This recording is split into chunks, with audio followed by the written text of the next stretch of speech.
हाय, मैं हूँ डेंटल अनुपम और हम लोग पढ़ रहे थे histology of the dentin.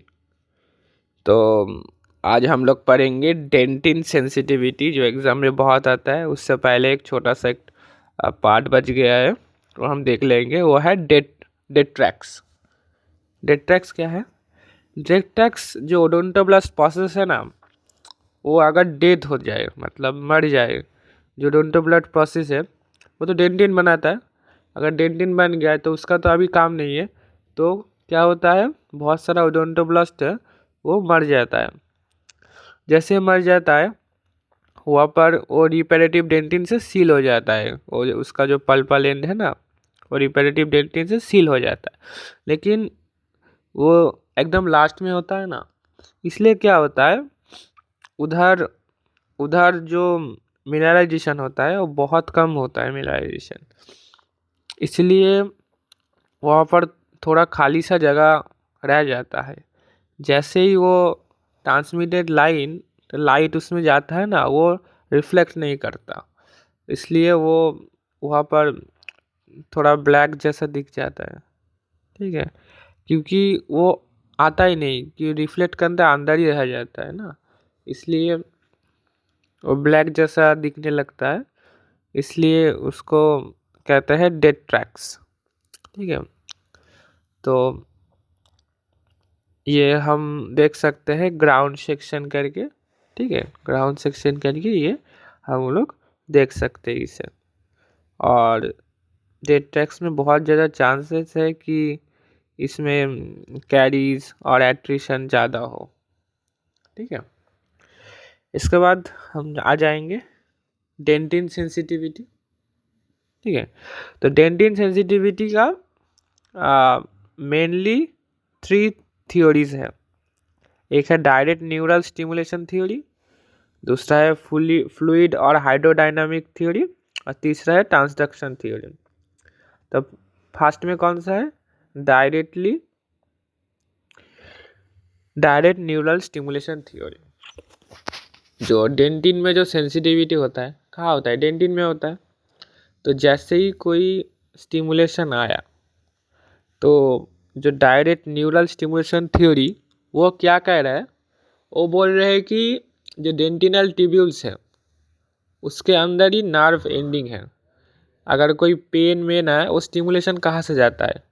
Pen stimulation जाता है नर्व एंडिंग। अगर कहाँ कहाँ पे फ्री नर्व एंडिंग है, तो फ्री नर्व एंडिंग से पेन का स्टिमुलेशन जाता है। तो ये पहले वाला जो थ्योरी बोल रहा है डायरेक्ट न्यूरल स्टिमुलेशन, ये बोल रहा है कि डेंटिनल ट्यूब्यूल के अंदर नर्व एंडिंग दिखा जाता है, और वो नर्व एंडिंग से ही डायरेक्ट डेंटिन से, अगर डेंटिन में कोई स्टिमुलेशन आ गया, वो डायरेक्ट नर्व एंडिंग में जाता है और नर्व एंडिंग और पेन को स्टिमुलेशन पहुंचाता है ब्रेन में। ये हो गया। और ये जो थ्योरी, इसका एगेंस्ट इसका इसका देखा गया कि को देखते हैं कि एक्सपेरिमेंट करके ये सही है कि नहीं। तो इसमें देखा गया कि डेंटिन के आसपास लोकल एनास्थेसिया दिया गया। लोकल एनास्थेसिया दिया गया डेंटिन के आसपास, लेकिन फिर भी ये सेंसिटिविटी नहीं जा रहा है। मतलब डेंटिन में लोकल एनास्थेसिया देने के बाद भी इन सेंसिटिविटी आ रहा है। इसका मतलब ये थ्योरी कहाँ पे रॉन्ग है। उसके बाद एक थ्योरी आया, उसे कहते हैं ट्रांसडक्शन थ्योरी। तो ट्रांसडक्शन थ्योरी में क्या है, जो ओरिजिन है ओडोंटोब्लास्ट का, जो ओरिजिन है नर्व का, जो ओरिजिन है, ये दोनों का ओरिजिन सेम है। माने यानी कि एक्टोमेसेनकाइम। तो दोनों का ओरिजिन जैसे सेम है, वैसे फंक्शन भी सिमिलर है। इसका मतलब इस थ्योरी के मुताबिक, मतलब जो ट्रांसडक्शन थ्योरी है, इसके मुताबिक कि जो नर्व कंडक्शन होता है ना, मतलब जैसे ही कोई स्टिमुलेशन आया, जैसे कि पेन, ठीक है, तो ये क्या होता है, डायरेक्ट ओडोंटोब्लास्टिक प्रोसेस से डायरेक्ट जाता है और उसके बाद नर्व से जुड़ जाता है। ठीक है, लेकिन इसके एगेंस्ट देखा गया कि उतना ज़्यादा प्रूफ नहीं आया, तो ज़्यादा एक्सेप्टेबल नहीं है ये थ्योरी। उसके बाद एक थ्योरी आया, उसको कहते हैं फ्लूइड और हाइड्रोडायनामिक थ्योरी। ये बहुत ज़्यादा एक्सेप्टेबल थ्योरी है। और ये बहुत एक्सेप्ट किया गया और ये एक्सपेरिमेंट में भी पॉजिटिव आया है। तो ये थ्योरी क्या है? ये थ्योरी है जो डेंटिनल ट्यूब्यूल्स में उसमें फ्लूइड भरा रहता है और ओडोंटोब्लास्ट तक वो फ्लूइड पहुंचता है और जैसे ही ओडोंटोब्लास्ट तक पहुंचेगा वहाँ पर जो पाल्प में है तो पाल्प में बहुत सारा नर्व एंडिंग होता है जिसे कहते हैं प्लेक्सस ऑफ रास्को। ये जो बहुत सारा नर्व एंडिंग है प्लेक्सस ऑफ रास्को ये स्टिमुलेट करता है। कैसे स्टिमुलेट करता है? ये जो नर्व एंडिंग है ये मेकानो रिसेप्टर की तरह काम करता है। तो जैसे कोई स्टिमुलेशन आएगा तो वो फ्लूइड में हलचल मचेगा, ठीक है। तो फ्लूइड का जो चेंज होगा वो चेंज कौन पकड़ लेगा? वो जो प्लेक्सस ऑफ रास्को है ना, फ्री नर्व एंडिंग, वो चेंज को पकड़ लेगा। जैसे ही पकड़ लेगा तो वो मेकानो रिसेप्टर की तरह काज करेगा और वो जैसे ही काम करा वो पेन क्या जाएगा, स्टिमुलेशन पहुंच जाएगा ब्रेन में। तो ऐसे करके डेंटिनल सेंसिटिविटी ब्रेन में पहुंचता है। इसके बाद हम लोग आ जाएंगे डेंटिनोजेनेसिस, यानी डेंटिन कैसे फॉर्मेशन होगा। जो डेंटिन फॉर्मेशन होता है वो किससे होता है? ओडोंटोब्लास्ट से होता है। तो जैसे ही टूथ डेवलपमेंट का बेल स्टेज आ गया तो वहाँ पर जो इनर एनामेल एपिथेलियम वो क्या करता है? इन्फ्लुएंस करवाता है। किसको करवाता है? डेंटल पैपिला को। और वो डेंटल पैपिला का कुछ सेल वो ओडोंटोब्लास्ट में कन्वर्ट हो जाता है।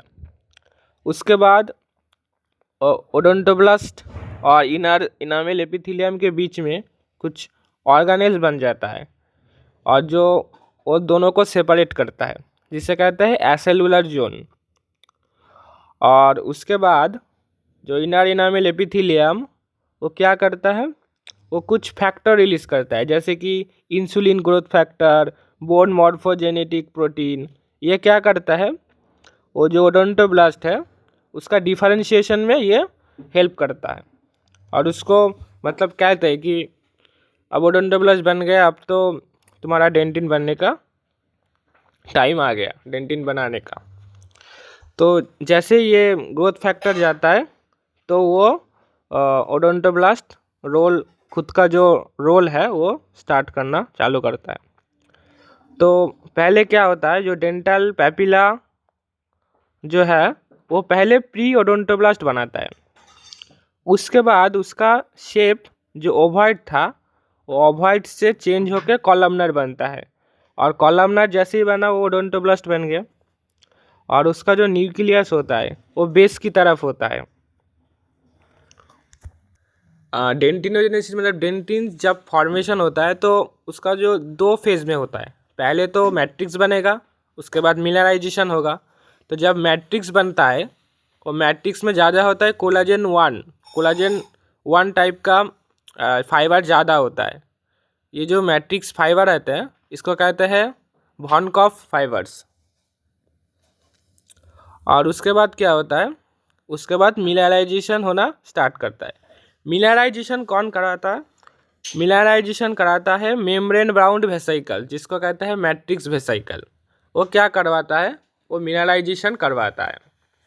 उस वेसिकल में क्या क्या है? उस वेसिकल में है एक एंजाइम जिसको कहते हैं एल्कालाइन फॉस्फेटेस, जो क्या करता है? फॉस्फेट का कॉन्सेंट्रेशन इंक्रीज करवाता है और वो फॉस्फेट कैल्शियम से बॉन्ड हो जाता है और एपेटाइट फॉर्मेशन हो जाता है।